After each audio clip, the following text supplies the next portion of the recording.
वाराणस्यां भैरवदेव संसार भयनाशनम्। ओम श्री काल भैरवाय नमः। जय भैरव, जय माता दी दर्शकों, स्वागत है आप सभी का बावन भैरव ज्योतिष पर। आज हम बात करेंगे नवरात्रि में कलश स्थापना, घट स्थापना के बारे में और माता की चौकी के बारे में। माता की चौकी कैसे सजाई जाती है, कलश स्थापन कैसे करें, विधि विधान पूरा आपको समझाऊंगा इसमें एक एक करके पॉइंट वाइज, ताकि आपको समझ आ सके। कलश स्थापन में, चौकी स्थापन में आपको कोई भी प्रकार की समस्या न आए। दर्शकों, नवरात्र माँ दुर्गा का पर्व है, 9 दिनों का पर्व है, जिसमें माँ दुर्गा के अलग अलग स्वरूपों की पूजा की जाती है। साल में 4 नवरात्र होते हैं। चैत्र नवरात्रि, जिससे नया वर्ष प्रारंभ होता है। शारदीय नवरात्रि, जिनमें नक्षत्रों का नव वर्ष प्रारंभ होता है। और इसके अतिरिक्त 2 गुप्त नवरात्र होते हैं।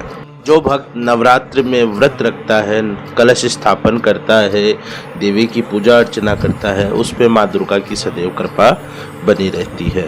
साथ ही सिद्धि साधक भी हैं, जो नवरात्र में अगर सिद्धियां करते हैं या सिद्धि की शुरुआत करते हैं तो उन्हें शीघ्र सिद्धि प्राप्ति होती है, क्योंकि माँ दुर्गा का ही एक रूप है लक्ष्मी, माँ कमला, जो सिद्धिदात्री है और उनसे शीघ्र ही सिद्धि सिद्ध हो जाती है। वीडियो की शुरुआत करते हैं। इससे पहले यदि अगर अभी तक आपने चैनल सब्सक्राइब नहीं किया है तो इसे सब्सक्राइब कर लीजिए। साथ ही घंटे के निशान पर क्लिक करके ऑल पे क्लिक कीजिए, ताकि कोई भी जानकारी आपसे वंचित न रहे। और चैनल पर सिद्धि साधनाओं के वीडियो आ रखे हैं, वो भी आप जाकर के देख सकते हैं। साथ ही नवरात्र में किए जाने वाले विशेष उपाय, विशेष टोटके और कुछ ऐसे कर्म हैं, षटकर्म के, जो यदि आप करते हैं तो आप दैनिक जीवन में पा रही परेशानियों से आप छुटकारा पा सकते हैं। तो शुरुआत करते हैं सबसे पहले घट स्थापन की, कलश स्थापन की। नवरात्र में सबसे पहले कलश स्थापन होता है, तभी माँ दुर्गा की पूजा आरंभ होती है। चौकी भी बाद में सजाई जाती है, सबसे पहले कलश स्थापित किया जाता है। कलश का अर्थ होता है कि ब्रह्मांड की सभी शक्तियाँ जो ब्रह्मांड में व्याप्त है, वो एक तत्व में एकत्रित होकर घट में, कलश में समाहित हो जाती है। जब हम सारे देवताओं का, देवी देवताओं का आवाहन करते हैं, सारी योगनियाँ उसमें आ जाती हैं और वो कलश 9 दिनों की आराधना के बाद पूरी तरीके से क्रियाशील हो जाता है और घर में वो अपना प्रभाव देता रहता है, जिसके फलस्वरूप आराधक के घर में सुख, शांति, समृद्धि और मंगल कामना बढ़ती है। इसीलिए इसे मंगल कलश भी कहा जाता है। कलश स्थापन की विधि बताऊं, उससे पहले एक बात आप ध्यान करें। कलश स्थापन करते समय अगर चित्रा या फिर विधृति योग हो, उनकी समाप्ति होने के बाद ही आप कलश स्थापन करें। इन 2 योग में आप कलश स्थापित न करें। अगर योग ऐसा ही बन रहा है कि दिन निकल रहा है, क्योंकि रात्रि में कलश स्थापन कभी होता नहीं है और ये 2 योग भी हैं, तो फिर उसी दिन आप अभिजीत मुहूर्त में, यानी दोपहर के 11:45 से 12:15 के बीच में आप कलश स्थापित कर सकते हैं। स्थापन के लिए आपको कुछ सामग्रियों की आवश्यकता होती है, वो निम्न प्रकार है। कलश स्थापन में सबसे पहले सोने, चांदी या तांबे का या मिट्टी का कोई भी आप कलश ले सकते हैं। कलश भरने के लिए शुद्ध जल और गंगा जल आपके पास होना चाहिए। जौ बोने के लिए मिट्टी के पात्र होने चाहिए, जिसे ज्वारा कहते हैं। जौ बोने के लिए शुद्ध साफ मिट्टी आपके पास होनी चाहिए, वो आप एकत्र करें, जो कंकड़ पत्थर से रहित हो। पात्र में बोने के लिए जो आम के 5 पत्ते, आप आम के, अशोक के या फिर केले के पत्ते ले सकते हैं। पानी वाला नारियल होना चाहिए।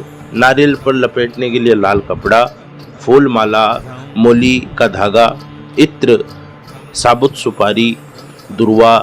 कलश में रखने के लिए द्रव्य यानी सिक्के आप सोने, चांदी, तांबे के या फिर सामान्य सिक्का भी आप ले सकते हैं। पंचरत्न होना चाहिए आपके पास। कलश ढकने के लिए ढक्कन होना चाहिए। ढक्कन में रखने के लिए अक्षत भी आपके पास होने चाहिए। ये इतने सामग्री आप एकत्र कर ले। अब आपको बताता हूँ इसकी विधि। कलश स्थापना करने के लिए अपने घर के उस स्थान को चुनना चाहिए जो पवित्र स्थान हो, अर्थात घर के मंदिर में या मंदिर के सामने या मंदिर के निकट आप कलश स्थापन करें।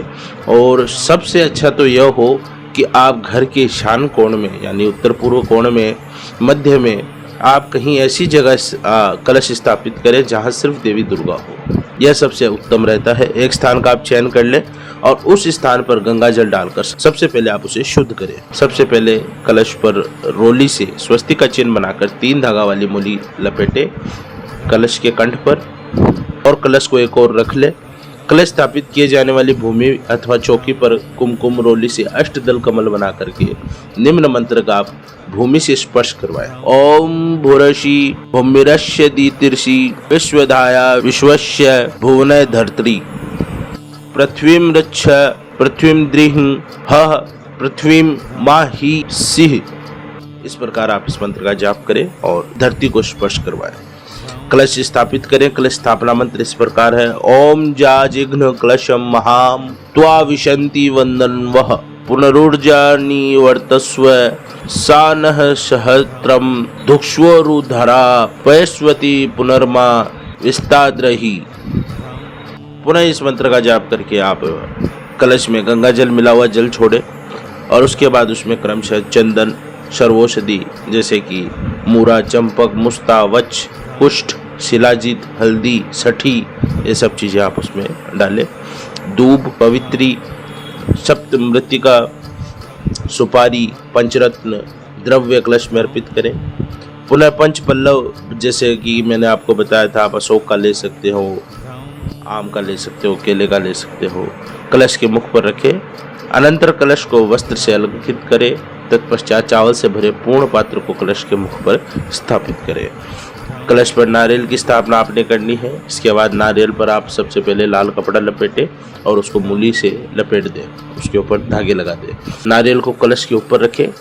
नारियल के संबंध में शास्त्रों में कुछ बातें कही गई है, जैसे कि अधो मुखम शत्रु विवर्धनाय ऊर्ध्वस्य वस्त्रम बहुरोग वृद्धे प्राची मुखम विद विषाना विनाशनाय तस्मात् शुभम सम्मुखम नारिकेलम। अर्थात नारियल का मुख नीचे की तरफ रखने से शत्रु की वृद्धि होती है, उसकी शक्ति में वृद्धि होती है। नारियल का मुख अगर ऊपर की तरफ रखें तो रोग बढ़ते हैं, पूर्व की तरफ रखें तो धन का विनाश होता है। इसलिए नारियल की जब भी आप स्थापना करें हमेशा इस बात का ध्यान रखना चाहिए उसका मुख साधक की तरफ हो। जब आप पूजा कर रहे हैं तो नारियल का मुख आपकी तरफ रहे। और नारियल की मुख की पहचान ये होती है कि जो टहनी से जुड़ा हुआ हिस्सा होता है वो नारियल का मुख होता है। इसके पश्चात देवी देवताओं का कलश में आवाहन करना है। भक्त को अपने दाहिने हाथ में अक्षत और पुष्प लेकर वरुण आदि देवताओं का ध्यान और आह्वान करना है। ओम भूर्भुवः स्वः भो वरुण इह गच्छ इह तिष्ठ स्थापयामि पूजयामि मम पूजां ग्रहाण ओम अपाम पते वरुणाय नमः बोलकर अक्षत और पुष्प कलश पर छोड़ देना चाहिए। पुनः दाहिने हाथ में अक्षत और पुष्प लेकर चारों वेद, तीर्थों, नदियों, सागरों, देवी और देवताओं का आवाहन करना चाहिए। उसके बाद फिर अक्षत और पुष्प लेकर के कलश की प्रतिष्ठा करें। कलशे वरुणाध्यावहित देवता सुप्रतिष्ठता वरदा भवन्तु तथा ओम वरुणाध्यावाहित देवताभ्यो नमः। इस मंत्र के उच्चारण के साथ ही अक्षत और पुष्प कलश के पास छोड़ दे। वरुण आदि देवताओं का ध्यान के लिए ओम वरुणाध्यावहित देवताभ्यो नमः ध्यानार्थे पुष्पम समर्पयामि आदि मंत्र का उच्चारण करते हुए पुष्प समर्पित करें। पुनः निम्न क्रम से वरुण आदि देवताओं को अक्षत रखें, जल चढ़ाएं, स्नानीय जल, आचमनीय जल चढ़ाएं, पंचामृत से स्नान कराएं, जल में मलय चंदन मिलाकर स्नान करवाएं, शुद्ध जल में स्नान करवाएं, आचमनीय जल चढ़ाएं, वस्त्र चढ़ाएं, यज्ञोपवीत चढ़ाएं, उपवस्त्र चढ़ाएं, चंदन लगाएं, अक्षत समर्पित करें, फूल और माला चढ़ाएं, द्रव्य समर्पित करें, इत्र आदि चढ़ाएं, दीप दिखाएं, नैवेद्य चढ़ाएं, सुपारी, इलायची, लौंग सहित पान आप चढ़ाएं, द्रव्य दक्षिणा चढ़ाएं। इसके बाद आरती करें। पुनः पुष्पांजलि समर्पित करें, प्रदक्षिणा करें तथा दाहिने हाथ में पुष्प लेकर प्रार्थना करें और अंत में ओम वरुणाध्यावाहित देवताभ्यो नमः प्रार्थना पूर्वक अहम नमस्कारं समर्पयामि कहकर नमस्कार करें। इस मंत्र से आप पुनः फूल समर्पित करें। साथ ही कृतेन अनेन पूजनेन कलशे वरुणाध्यावाहित देवताः प्रियंताम न मम इस मंत्र का जाप करें। अखंड ज्योति आपने जलानी है। अखंड ज्योति के लिए नवरात्रि के प्रथम दिन ही अखंड ज्योति जलाई जाती है जो 9 दिनों तक निरंतर जलती रहती है। अखंड ज्योति का बीच में बुझना अशुभ माना जाता है। इस बात का अवश्य ध्यान रखना चाहिए कि अगर अखंड ज्योत करें तो आप लगातार उस पर नजर रखें। दूसरी बात, अखंड ज्योत ये नहीं है कि आपको करना आवश्यक ही है। अखंड ज्योत यदि आप करते हैं तो उसका आपको ध्यान रखना होता है। यदि आप अखंड ज्योत न करें तो ऐसा नहीं है कि आपको कोई दोष लगेगा। अगर आप अखंड ज्योत नहीं करते हैं तो इतना आप व्यवस्था बनाएं कि जो दीपक हो वो कम से कम दिन में पूरे दिन जले। अब बताता हूँ आपको माँ दुर्गा की चौकी स्थापना। सबसे पहले लकड़ी की चौकी आपने धो करके गंगा जल से धो करके साफ कर लेनी है, कलश के समीप रखनी है और उस पर लाल वस्त्र बिछा करके नीचे से मूली को एक बार चौकी के कंठ पे लगानी है ताकि वस्त्र चौकी से बंध जाए। चौकी को हमेशा कलश के दाईं तरफ रखना चाहिए। उसके बाद माँ भगवती की, माँ दुर्गा की आपने मूर्ति लेनी है। मूर्ति यदि आप लें तो मूर्ति आपकी छोटी होनी चाहिए, जैसे मैं आपको नियम पूर्वक बताता हूँ। मूर्ति आपकी 4 अंगुल से छोटी हो, और अगर मूर्ति नहीं लेते हैं तो फ्रेम किया हुआ कोई फोटो आप ले सकते हैं। माँ दुर्गा के लिए आपने लाल चुनरी का प्रयोग करना है। माँ दुर्गा की प्रार्थना आपने करनी है। सर्वप्रथम पंचामृत से माँ दुर्गा को स्नान करवाना है, वस्त्र अर्पण करना है, वस्त्र पहनाना है। जैसे ही आप माँ दुर्गा को स्थापित करें तो आपने सबसे पहले यही कहना है, हे माँ दुर्गा, हे देवी भगवती, आप 9 दिन के लिए इस चौकी पर हमारे घर विराजिए। उसके बाद सर्वप्रथम दीप जलाएं, धूप जलाएं, उसके बाद पुष्प समर्पित करें, फूल माला समर्पित करें। माता को इत्र अत्यधिक प्रिय होता है, इत्र जरूर समर्पित करें। नैवेद्य चढ़ा करके भोग लगाए। उसके बाद माता को सुहाग का सामान उसके आगे रखें।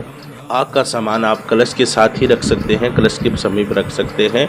माता को आप सुहाग का सामान दिखा करके उसे कलश के पास आप रख सकते हैं। नैवेद्य चढ़ा करके आपने पूरा विधि विधान से पूजा करना है। पूजा में आपने सबसे पहले आपने यही मंत्र का जाप करना है, ओम सर्व मंगल मांगल्य शिवे सर्वार्थ साधिके शरण्य त्र्यंबके गौरी नारायणी नमोस्तुते। इस मंत्र का जाप कर माता का सप्तशती का आपने पाठ करना है, दुर्गा चालीसा का पाठ करना है, दुर्गा सहस्त्र नामम का आप जाप कर सकते हैं। इसके साथ ही जो साधक हैं और साधना करना चाहते हैं उनके लिए विधि अलग तरीके से है, और 1-2 सिद्धियों की भी मैं वीडियो डालूंगा ज़रूर नवरात्र के समय, ताकि जो साधक हैं वो भी लाभ उठा सकें। तो वो वीडियो भी जल्द ही चैनल पर आ जाएगा। आपको आई बटन पर लिंक मिल जाएगा जब वीडियो आ जाएगा, और डिस्क्रिप्शन में भी लिंक मिल जाएगा। तो ये तो हुई बात माता की चौकी स्थापना की और घट स्थापन, कलश स्थापन की। अतिरिक्त नवरात्र का एक और वीडियो आएगा जिसमें मैं आपको बताऊंगा कि 9 दिनों तक व्रत नियम क्या होते हैं, किस प्रकार आपने व्रत नियम का पालन करना चाहिए, क्या चीज़ें आपको नवरात्र में करनी चाहिए, किन चीज़ों से आपको परहेज रखना चाहिए, कन्या पूजन कैसे करना होता है, कन्या भोज कैसे करना होता है, और दान दक्षिणा कैसे दी जाती है, व्रत अनुष्ठान, व्रत पालन के बारे में बहुत चीज़ें आपको समझाऊंगा। तो उसके लिए वीडियो का पार्ट 2 आएगा, वो आप ज़रूर देखिएगा। यह वीडियो आपको कैसा लगा लाइक व कमेंट करके अपनी राय अवश्य दें। इसी के साथ वाणी को विराम देता हूँ।